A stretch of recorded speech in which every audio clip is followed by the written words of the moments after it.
안녕하십니까. 영턱 리조트에서 케이블카를 타고 정상에 올라왔어요. 그리고 또 여기 하늘정원이라는 데를 또 가고 있습니다. 이렇게 좋은 데를 왔는데 오늘도 여기서 잠깐 이제 육적인 것도 이제 만끽했으니 이제는 영혼을 위해서 영혼의 양식을 증거하겠습니다. 주님 오실 날이 멀지 않죠? 여러분,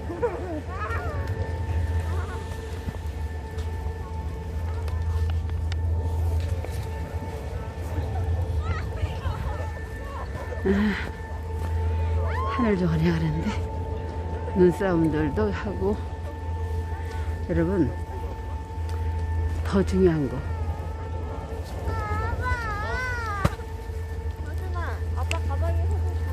더 중요한 게 우리는 영생이죠. 영혼을 위하여 주님 오실 날이 멀지 않은 것 같습니다.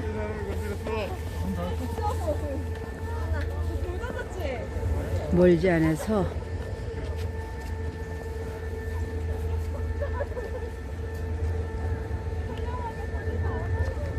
세상이 멀지 않은 게 아니라 지금 세상이 돌아가는 것을 보십시오. 주님 오실 날이 멀지 않았다는 것이 믿음이 있는 자들은 느껴질 것입니다.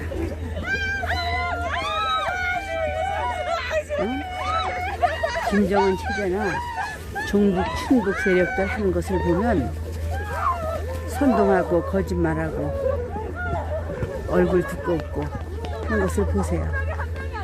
이제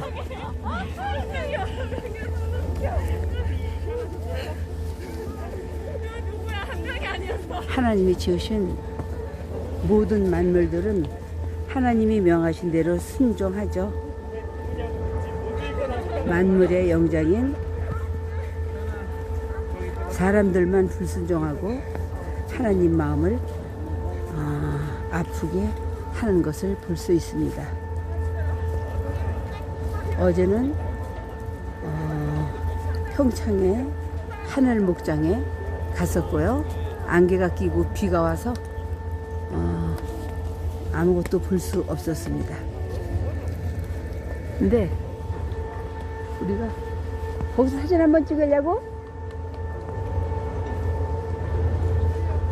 지옥이라는 것을, 우리는 천국과 지옥을 믿는 것이죠.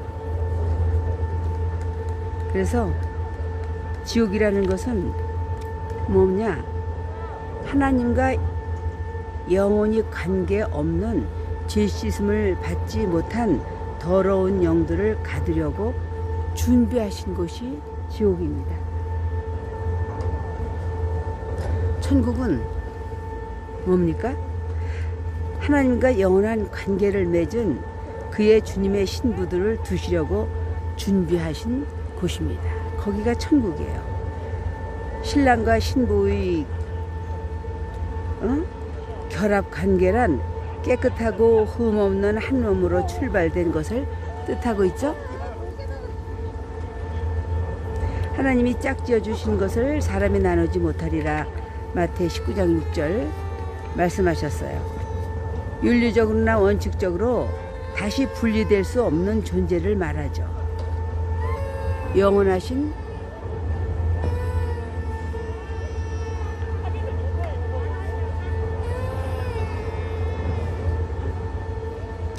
그러니 영원하신 하나님과의 관계는 더욱 분리할 수 없다는 것이죠. 마귀는 하나님과 우리의 영원한 관계를 시기해서 이간하려는 악령이 마귀예요. 그러나 하나님과의 관계는 부부관계예요. 법적 경험의 관계이죠. 오직 은총과 긍휼로서 내가 네게 장가 들겠다고 말씀하셨어요. 그래서 비천한 형상을 입으시고 이 세상에 오셨죠. 주님은 육으로 세인을 만나 주셨으니 인간은 또 한 영으로 하나님을 배워야겠죠. 예수님의 육체는 말씀이 예수님의 육체가 되었다고 했죠. 우리는 흙이 우리의 육체가 되었어요. 요한복음 4장 24절은 하나님은 영이시니 예배하는 자가 신령과 진정으로 예배할지니라 말씀하셨죠. 그러니까 우리는 하나님과 우리는 각각 다른 존재의 결합함에서 하나님께서 자신의 몸을 찢지 아니하고는 성도에게 성령으로 임재할 수가 없게 되는 거죠. 그래서 인간도 더럽고 두꺼운 육신을 찢지 아니하고는 결코 주님께 나갈 수 없는 조건이 있죠. 거듭나지 아니하면 하나님의 나라를 볼 수 없느니라. 요한복음 3장 3절 말씀하셨죠. 혈과 육은 하나님의 나라를 유업으로 받을 수 없고 썩은 것은 썩지 아니한 것을 유업으로 받지 못하느니라. 고전 15장 50절 말씀하셨어요. 그러니 불리한 조건을 인간이 다 가지고 있는 거죠. 하나님은 우리 인간을 취하시기 위해서 십자가에 달리신 것이죠. 죄인과 결혼하기 위하여 의로우신 주님께서 죄인의 형상을 입으셔야 했던 것이죠. 이는 죄인들인 우리와 조화를 이루어야 하셨기 때문이에요. 의로우신 주님께서 죄인인 우리와 결혼할 수 없어요. 그러니 죄를 먼저 진멸한 다음 주님의 의를 부여하고 그리고 결합할 수가 있으셨던 거죠. 하나님께서 신랑과 신부의 관계를 성공하기 위한 성품으로 우리 죄를 보고 불쌍히 여기시며 자비를 베푸신 것입니다. 오직 하나님의 의로서만 장가들겠으며 그리스도의 십자가의 공로로서만 구제하고 그리고 장가드시겠다고 하시는 것이죠. 하나님의 의로우신 눈으로 하나님의 의를 봄으로 우리와 사시겠다는 그런 말씀이죠. 그리스도가 육체로 오셔서 그 십자가에 당하신 시련, 그 수모를 극복하심으로 오직 그리스도로 인하여 우리의 죄를 가리우시고 보지 않아 주시는 거예요. 그리스도의 피자국을 보시며 그리고 영원히 살 것이라고 말씀하셨으니 우리 안에 예수의 피가 없으면 주님이 우리와 결혼할 수 없는 거죠. 이 엄청난 하나님의 사랑이 실제가 됐다면 날마다 순간마다 너무 행복하실 거예요. 이 하나님의 사랑을 안다면 이 하나님의 사랑을 믿고 받는다면 늘 다림줄을 빗나가지 않을 것입니다. 그러니 우리 안에 그리스도의 피가 없는 자들은 교회는 다니나 신부되기는 곤란하겠죠. 이스라엘이 출애굽 당시 문설주에 뿌려진 양의 피는 오실 그리스도의 희생과 고난의 예표였잖아요. 그러므로 하나님의 의가 없이는 생명의 피가 없이는 하나님과 연합할 수 없다. 그런 말씀이에요. 주님의 은혜를 잊지 않고는 주님의 신랑과 영원한 관계를 이룰 수가 없는 것입니다. 하나님께서 우리를 그리스도의 신부로 높이시고 하나님 자신과 영원한 관계를 이룰 수 없는 거예요. 그래서 하나님께서 우리를 그의 신부로 높이시고 하나님 자신을 우리 신랑으로 낮추심은 하나님의 영원하신 속성으로서 겸손하심 때문입니다.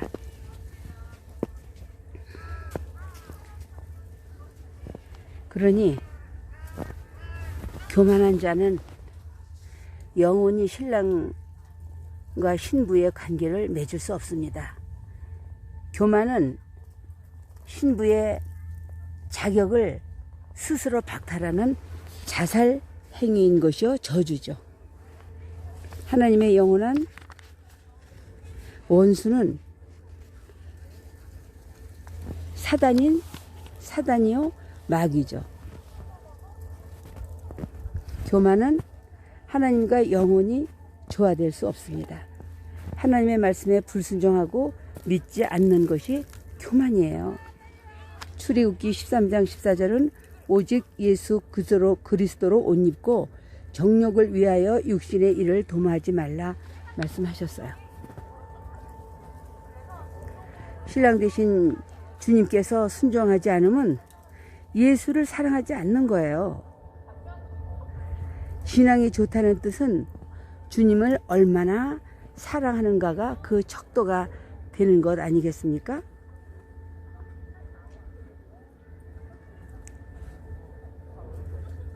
오직 정결한 처녀로서 신랑을 대우하려고 해야 합니다. 고린도후서 11장 22절도 내가 너희를 정결한 처녀로서 한 남편인 그리스도께 드리려고 중매함이로다 했죠? 지금 우리가 그의 주님의 신부가 완전히 되었다 함도 아니요 그의 신부로 택함을 받았으니 하늘에서 있을 혼인잔치까지 신부의 흠없는 노력을 우리는 게을리 하지 말아야 할 것입니다. 오직 그리스도께서 수여하신 거룩한 믿음과 행실로서 우리는 단장을 해야겠죠. 그리스도의 사랑과 은혜를 입어야 합니다. 스스로 죄 없다 하는 자는 그리스도의 긍휼을 입을 자격이 없습니다. 육체의 요구를 제한하면서 육체 안에 있는 유혹과 싸워서 날마다 이겨야 하는 것과 신랑에 대한 그리움과 사랑과 그날을 소망하는 생활이 있어야 하겠습니다. 피 흘릴까지 죄와 싸우지도 생활도 안 하고 신랑을 기다리는 신부의 정결을 신랑을 기다리는 신부의 정절을 지키는 생활을 해야 하겠습니다. 영원하시니와 영원히 살려고 영원한 노력이 곧 하나님께 대한 사랑이요 그 사랑이 곧 영적 생활입니다. 여러분 강원도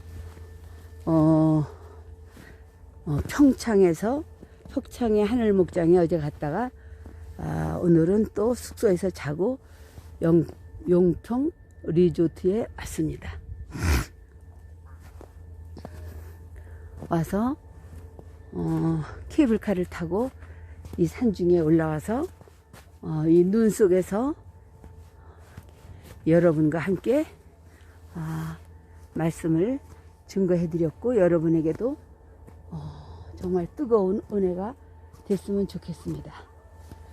이제 여기 눈을 아까도 한번 찍었는데 한번 더 찍어보고 싶어요. 강원도 눈이 너무 많이 오니까 눈 모양이 이렇게 생겼네요. 여러분 이제 우리 식구들이 있는 데로 가겠습니다. 여러분 여기서 마치겠습니다. 감사합니다.